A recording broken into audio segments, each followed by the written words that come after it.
Isa sa mga veteran Filipino comics illustrator na nagdibuho sa comics mula pa noong 1950s at hindi dapat mawala sa talaan ng mga dibuhistang Pinoy sa Comics Page TV ay si Petronilio Marcelo na nakilala rin sa comics ng Pinoy bilang Pisay Marcelo. Kung pagbabalik ang tanaw ang kanyang mga early illustration, nagsimula siyang magdibuho sa comics noon pang dekada 50 at ito ay sa mga comics ng Ace Publication. Ang idinibuho niyang kwentong Kaagaw sa Pag-ibig na sinulat ni Pedro Enriquez Magpayo at nalathala sa Hiwaga Comics ng Ace Publication, ang isa sa kauna-unahan niyang iginuhit na short story na sinundan ng kwentong Saan Napunta si Muningning ni Deo Gonzales.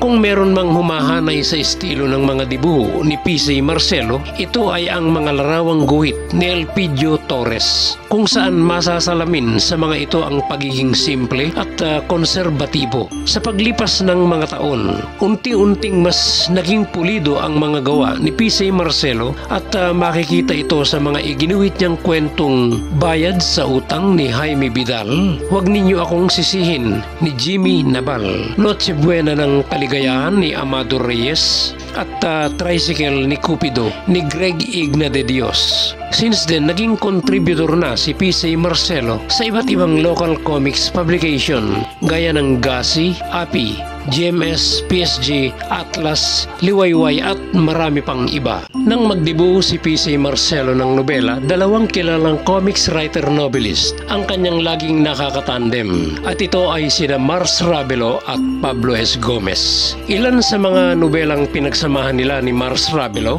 ay ang Alipin ng Busabos, Ang Biyanan Kong Amerikana, Kontrapartido, Rodora, Ruby Rosa, Selosang Selosa, Suicide Susie, Three Sisters, Baya Dolorosa, Torpe at marami pang iba. Ang karamihan dito ay naisalin din sa pelikula. Si Pablo S. Gomez naman ay nakatandem ni Pisay Marcelo sa mga nobela nitong Esmeralda, Pait sa Pait using his pseudonym Rene Rosales, Societing Dukha, Mga Ligaw na Bulaklak, Kamay ng Nazareno, Triponia, Pungkoy and His Flying Tapis, at sa short story nitong Tagapagligtas. Karamihan din ng mga naiguhit niyang nobela ni Pablo S. Gomez ay naisalin din sa pelikula.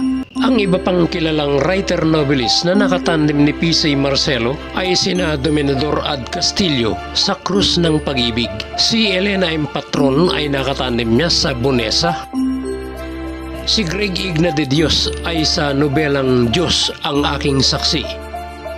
Si Raimundo G. Aure ay sa Wala Nang Kulay Ang Bahaghari. Si Manuel Ramirez ay nakatandem niya sa nobelang Cupid 1966 at sa mga seryeng Halaw Awit ni Nino Brillantes, Someone Who Cares ni Danny Ocampo, Perskis ni Rick S. Aquino featuring Rudy Fernandez, Ricardo Cepeda at Marisa Delgado.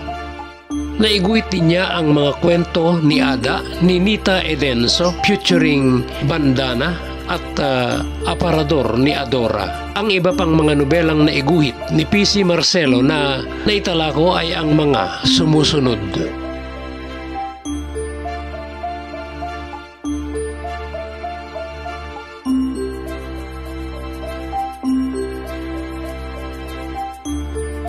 Sa panahon ng kanyang illustration career, naging aktibo sa kanyang pagdidibuho sa comics si Pisay Marcelo mula 1950s hanggang 1990s. Katunayan, marami rin siyang naiguhit na mga short stories katandem ang iba't ibang comics writer. Narito ang ilan sa compilation of short stories na kanyang iginuhit.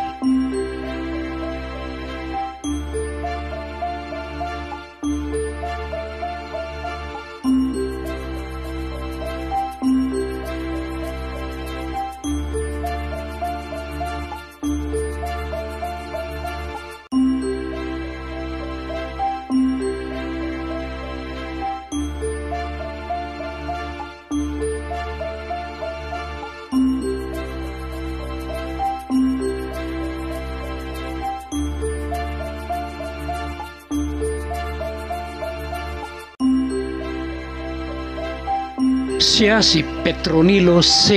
Marcelo na mas nakilala sa comics bilang P.C. Marcelo, Pilipino comics illustrator o dibuhistang Pinoy at ang mga iginuhit niyang obra sa comics. Sa mga interesado sa content ng mga info video na ibinabahagi ko dito tungkol sa comics at saka sa mga personalidad na naging bahagi ng comics noon, huwag lamang po sana ninyong kalilimutang i-click na rin ang subscribe at bell button na nasa ibaba upang sa ganoon lagi kayong mauna sa mga update na ginagawa ko sa aming Comics Page TV. Thank you very much and God bless you all.